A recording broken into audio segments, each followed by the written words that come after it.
Hello everybody. In this video we're going to take a quick look at how to create water, and then we'll take a look at how we can create a desert island in the middle of the ocean. So let's go ahead and get started. The first thing I'm going to do is I'm going to change my drop down from modeling to effects, and then I'm going to go to fluids, ocean, and I'll go ahead and just click on that and we will create an ocean. So here we have our ocean. If I hit play, I'm not seeing anything happen. However, I'm going to go ahead and create a still image render of this ocean.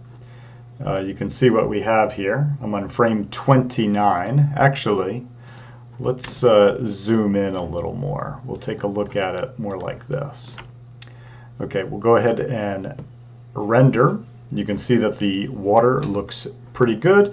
I'm going to go ahead and keep an image of that, and I'll go ahead and just scrub in my timeline to a later frame and render it out as well.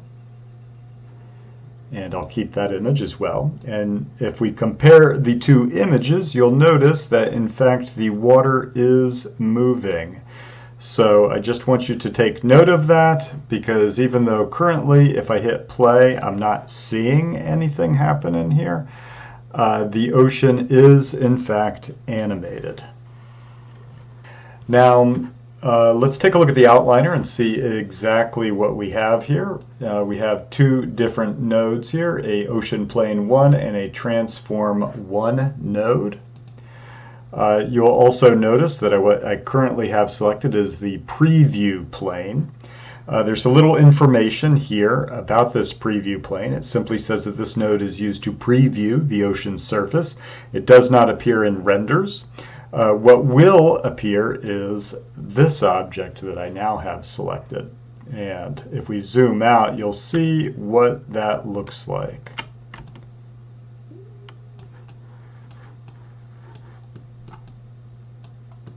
Now, to adjust the look of this ocean, what we actually want to be working with is the ocean shader. So I'm going to switch over to that tab, and we can quickly explore some of these different parameters here to see the difference that it makes with the look of this ocean.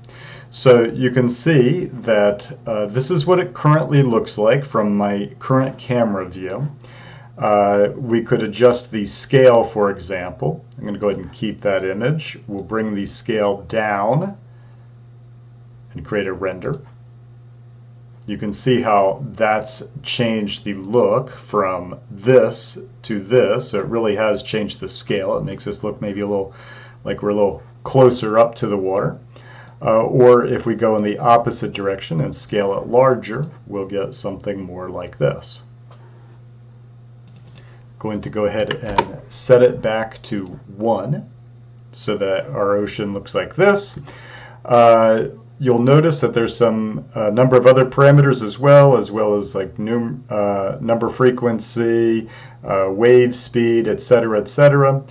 You can certainly fine-tune those parameters to get the ocean to look the way that you want it to. Now, a couple of other things that we can do to change the look of the ocean. You'll notice that we have our wave height here. I think I'll go ahead and increase that, create a render. We'll see what that looks like. You can see how that's increased the size of the waves. I'll bring that back down. We have other parameters such as wave turbulence, wave peaking. We also have the specular shading and environment colors if we want to change the color of and the specularity of our water. We can change that here. Now, to see what this ocean is going to look like animated, let's go ahead and create a render of it. I'm going to go to my render setting, and I'll change my rendering to AVI. I probably don't need to render out the full 120 frames I have in my timeline here. Let's go ahead and just render out 2 seconds worth. So I'll have a starting frame of 1 and an ending frame of 48. We'll go ahead and name our render. I'm going to just call it Test Ocean. Perhaps I'll change the size of my render to this full 1024, and under software I'm going to go to production quality. I'm using the Maya software render, just so that you know. Okay, now that I've got my render set up, I'm going to go ahead and take note that how bright, how light this ocean is, because I think that in fact if I change over to raw, this is more like what the actual render of the video is going to look like, but we'll find out. I'm going to go ahead and switch over to my rendering menu set, render, batch render, and we'll let it do its thing. So here is the finished render of my 2 seconds of ocean. It looks pretty good. It's always a good idea to do a quick test render to make sure that it's behaving as you wish. So now that we have the ocean, let's go ahead and see how we can integrate that a little bit more into creating a scene. So the first thing I'm going to do is establish a camera. So I don't typically like to use my perspective camera as my render camera. I usually like to create my own camera for that need, for that purpose. So I'm going to go ahead and go to create cameras. I'll make my own camera here, and I'm going to go ahead and just name this either my camera or render camera. We'll call this render camera. Go to my top viewport. We'll look through that camera. Another thing I typically like to do is I like to turn on the resolution gate so that I can actually see the borders of my render. Now that I've established that, I'll go ahead and just set up the camera.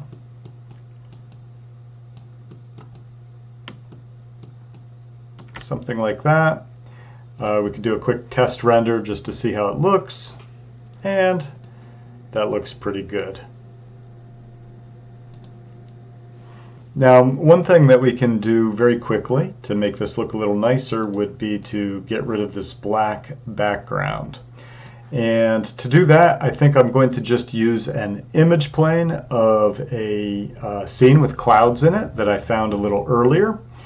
To do that, I'm simply going to open up or select my render camera, go to the attribute editor, and I'll go to environment. Under its shape node, we'll go to environment. Here's where we can change the background color or change it to an image plane, which is what I'm going to do. So I'll go to create, click on this folder, and I have already selected an image. It is going to be this image here. Because the ocean will be hiding this field, we'll get these nice clouds in our scene. So let's go ahead and open that up. And we can try a render of it like this and see how it looks. And that looks pretty good. You can see that we have our ocean scene with some clouds in the background. Now, to have a little fun with this scene so that we have more than just sky and ocean in it, let's create an island with some palm trees, a desert island. So I think I'll go ahead and start a new Maya scene for that. And then we'll import that island into this scene a little bit later. So to create my island, I'm going to create a polygon plane. I'm going to go to my channel box, to the inputs, and I'm going to increase the width and height of it. I'm going to set that to 24. Notice that actually makes it the same size as the grid. The other advantage to changing the dimensions of the width and height here is that it doesn't actually affect the scale information under the object itself. Also, because we'll need a little bit more geometry for this, I'm going to go ahead and increase the subdivision width and height from 10 to 100. That'll make this 100 pixels by 100 pixels big. Now, of course, there's numerous ways that we could sculpt and create our island. I'm going to demonstrate just one way that I think is a lot of fun. And to do that, what I'm going to do is use a type of deform called a texture deform. But before doing that, so it's perfectly clear what we're doing, I'm going to create a material for this so that you can actually see what's happening. Go to my hypershade, we'll create a new Lambert, apply that Lambert to our polygon plane, and let's go ahead and adjust the color for it by going to the checkerboard and assigning a 2D texture. That 2D texture is going to be a ramp. Now, to see the ramp on the object, I need to press 6 on my keyboard, and here is the ramp. Currently, it's a V ramp. We could change that to a U ramp, diagonal ramp. In this case, I'm going to use the circular ramp. Notice what the circular ramp does in terms of it being a gradient. Now, for my island, I'm actually going to want the island part to be the white here. So I'm going to swap these colors around like that. And this could be the beginning of the outline of my island. Notice how it adjusts as I change the value or position of the black on the ramp here. I'm going to go ahead and click a couple more times in here. We'll just add a couple more colors. It's not really changing anything to this. It's just putting a variant of that gray value on there. But what I will do then is go to my interpolation. Instead of linear, let's take a look at none so that we can actually see the different gradients on here. And I'm going to come over to noise and add a little noise. This is going to give our island a little bit of variation here. Maybe bring that in a little. We could add more noise to this. You can see what that's going to do to it if we wanted yet more irregularity in it.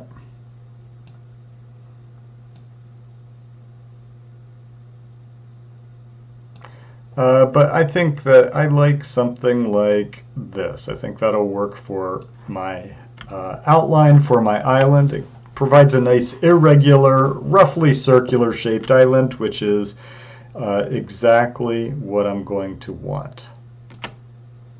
Now let's take a look at exactly how we're going to use this to deform the mesh. And to do so, I think I'll go ahead and duplicate this. That way we'll be able to see two planes side by side. I'm going to take my original plane and I'm going to apply a new material to it.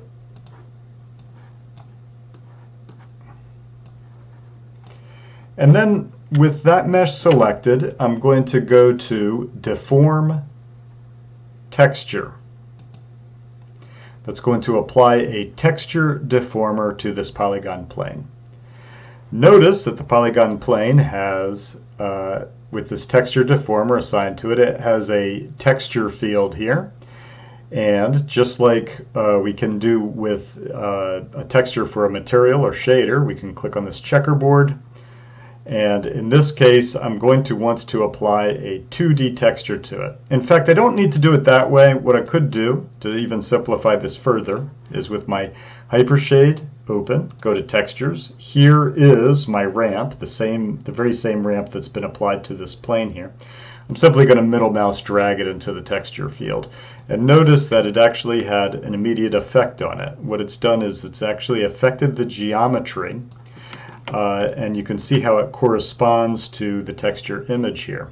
Let's go ahead and crank up the strength of it so that we can see it a little bit more. We'll make it even more pronounced. Let's type a value of 3 in there. And here is the beginning of our island. Maybe I'll try cranking it up even a little bit more. Let's see how we can further adjust our ramp here and how it will affect both this texture as well as our deformer on this other polygon mesh here. So I'm going to select the ramp itself.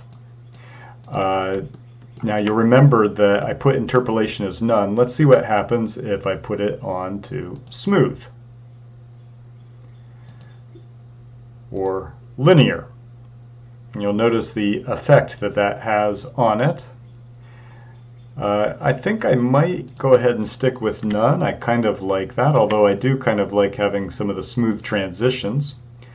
What we could do is put it on to smooth or on linear, and then make some further adjustments to it by adding more gradients to it. That way we could still get a little bit of that terraced look if we wanted.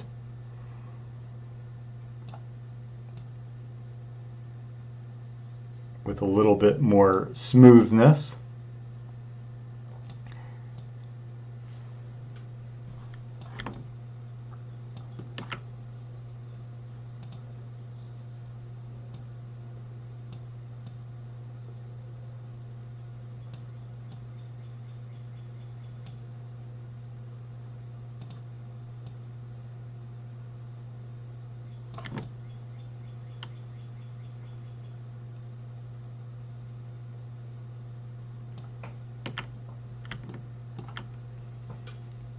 So I adjusted it a little bit further.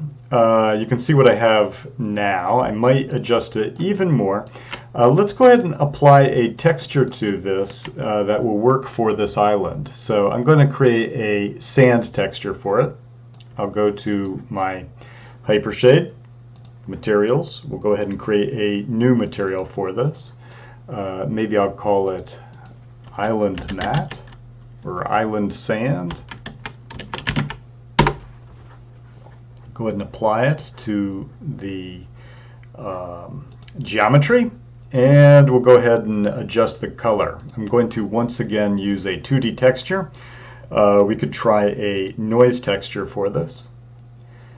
Give the noise a sand color.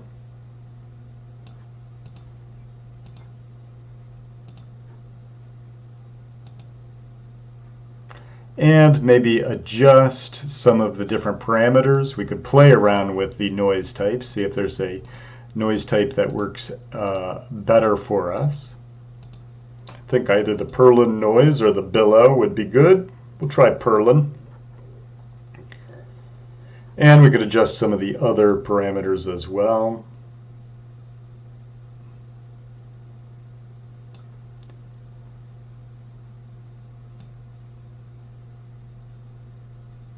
To give it a nice sand texture, something like that perhaps.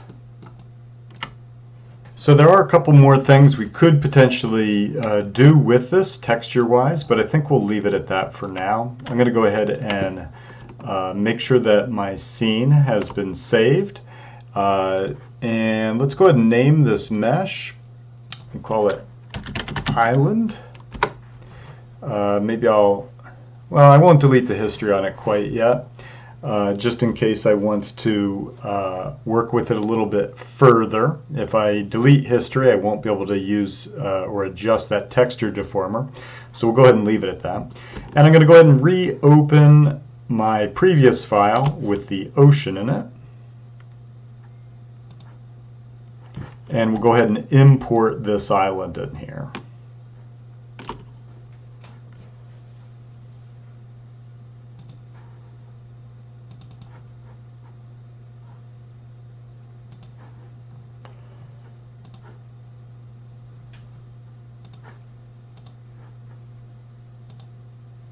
And there it is. Press 6 on our keyboard and it comes in with our texture and everything.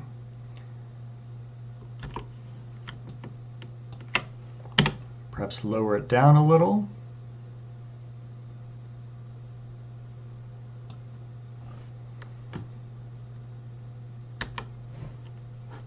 And we can go ahead and do a render of it. I'm actually not rendering it from my from the proper render window because we really do want to see it from that camera I created earlier. So let's go ahead and look at it through that camera. Actually, we were looking at it through the camera. Sorry.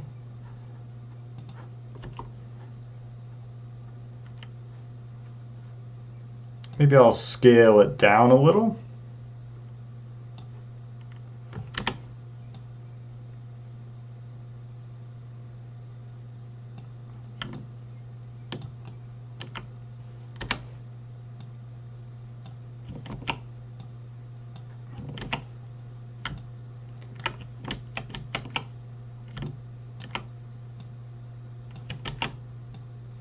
Interesting, the effect that this is having on it. I believe that's because I haven't deleted history on it. If you remember earlier, I think I will actually delete history on this because it's having a strange effect if I try to scale down the island a little. So I'm going to go ahead and delete the history.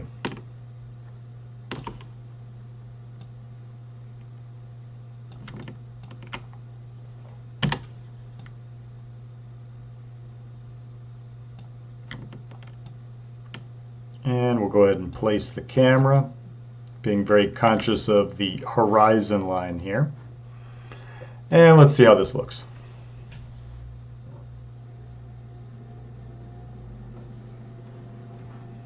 So I have further simplified my island a little bit. Just wanted to soften it up a little. Here is what it looks like now.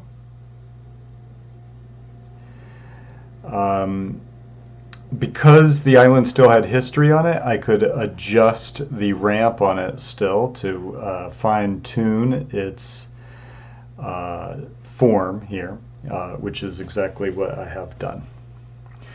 Let's go ahead and start making this island a little bit more interesting for our render here.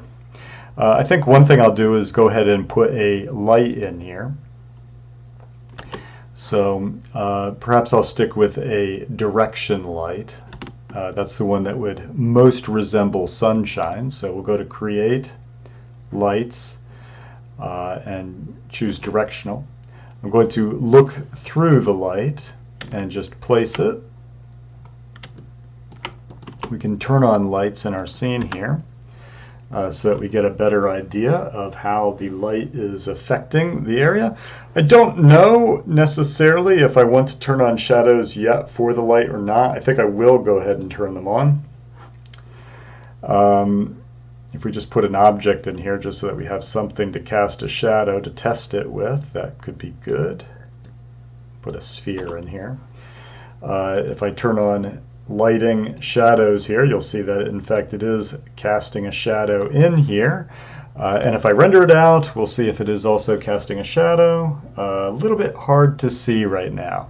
Part of that is because directional lights are at times a little bit more difficult to work with when it comes to shadows. Let's make sure I actually have the shadows enabled on there. They are activated, but as I said, sometimes it can be a little bit more difficult to work with them.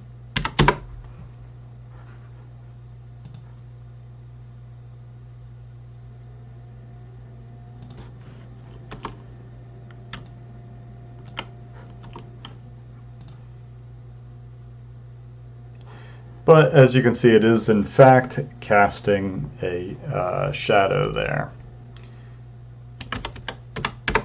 I'm going to further fine-tune this, the shadows here. Kind of lost it there. Again, it is harder with the directional lights to really fine-tune shadows. I'm tempted to actually change over to a spotlight. You can also see some strange artifacts here. Let's go ahead and try changing this to a spotlight and just see if we can get what we want from that as well.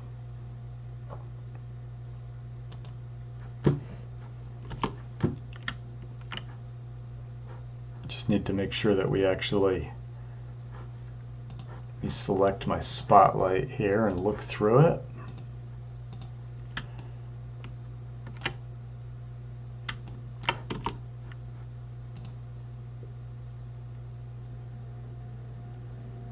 You can see the effect it's having on the water here, so that's not quite what we want.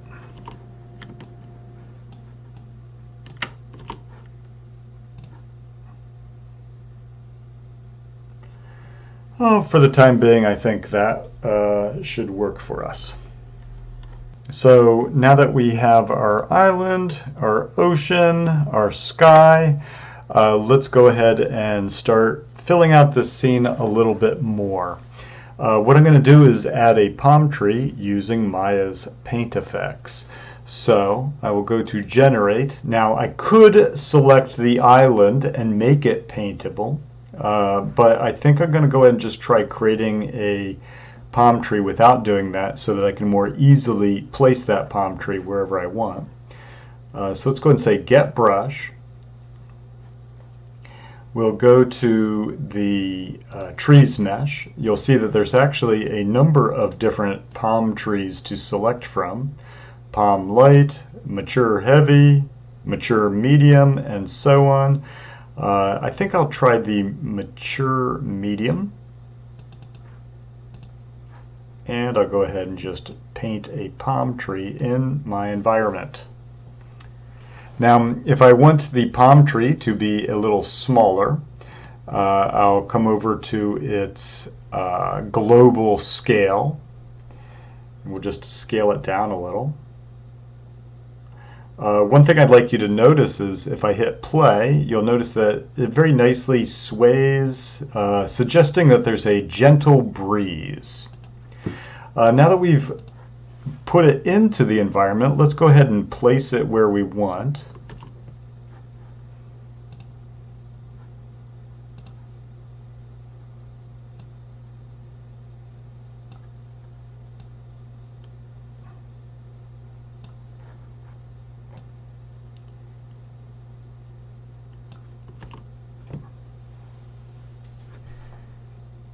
Bring up the global scale again, and we can play with some of its parameters. I think the one parameter I'm going to try playing around with will be under tubes, behavior, and we'll try forces. I'd like to add some gravity to this so that maybe it droops down a little bit more.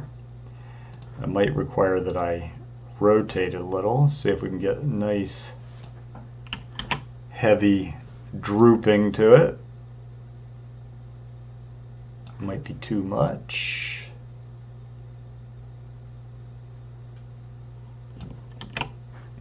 The other thing I could play around with is the seed, which will create some variations of it. I think I'll scale back on that gravity.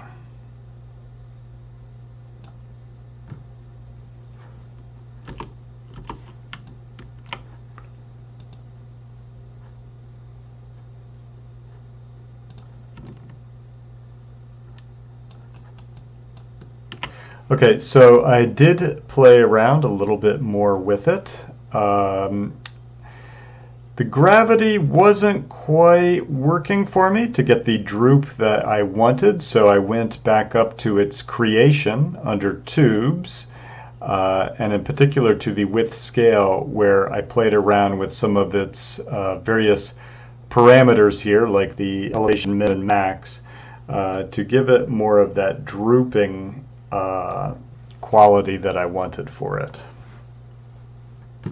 So now that we've placed the palm tree on our island, we'll go ahead and create a render of it to see what it's looking like. You'll see that we end up with this one little problem. The lighting is very strange on it. So to fix that, I'll select my paint effect, and I'm going to go to Illumination, and I'm going to uncheck Real Lights. And then we'll go ahead and create a render of that and see if that's changed the appearance of it. As you can see, that has changed the appearance of it considerably. We can actually see the texture on it. However, we have lost shadows. We've lost shadows on it. Now, there are a couple things that we can do to get the shadows back. One thing we could explore is under the Paint Effects Shadow Effects, there are some options such as the 2D Offset and 3D Cast Shadow along with some parameters. The other solution is to convert this to a polygon mesh. Now sometimes I run into a problem doing that where the plant will disappear when I hit play in my timeline. Let's see if that will be the case in this situation. I have my palm tree selected. I'm going to go to Modify, Convert, and we'll find the Paint Effects to Polygons and Apply. And what that just did is converted it into a polygon mesh. Let's hit play and see if we run into any problems. It looks like it's working just fine. And we can do a quick test render and take a look at it.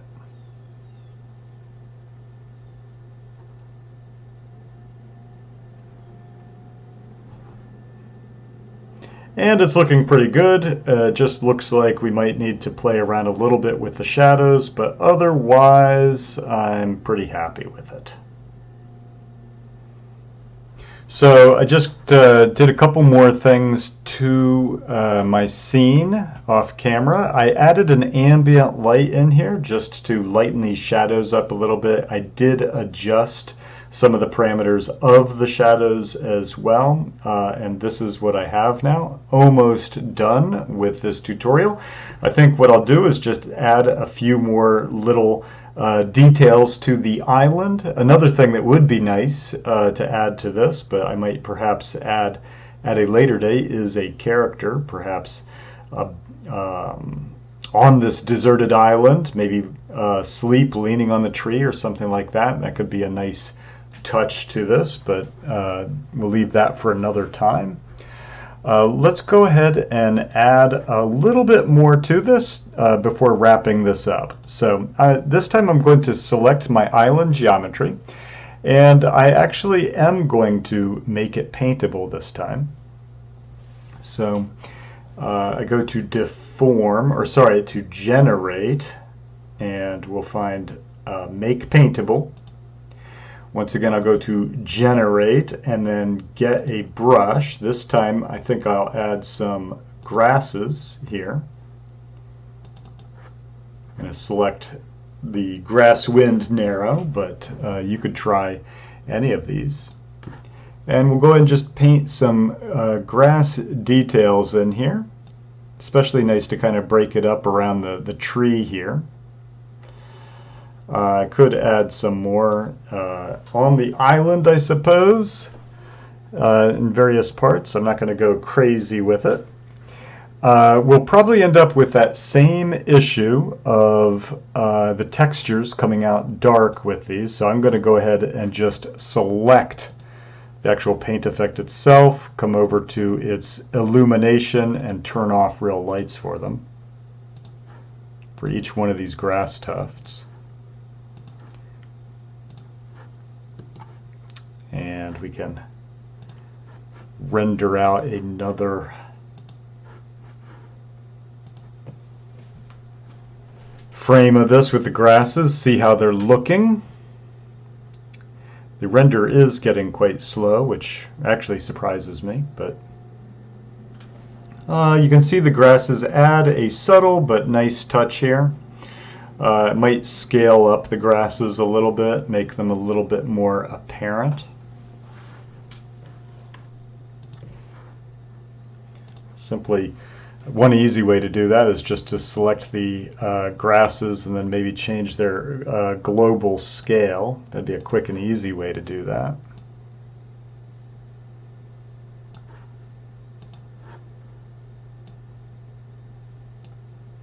I think I'll leave it at that. Here you can see the grasses have been made a little bit larger. They've been scaled up a little bit. It would be nice to add some more things, like maybe a few rocks or some other areas of interest. I might spend a few minutes doing that before I start rendering.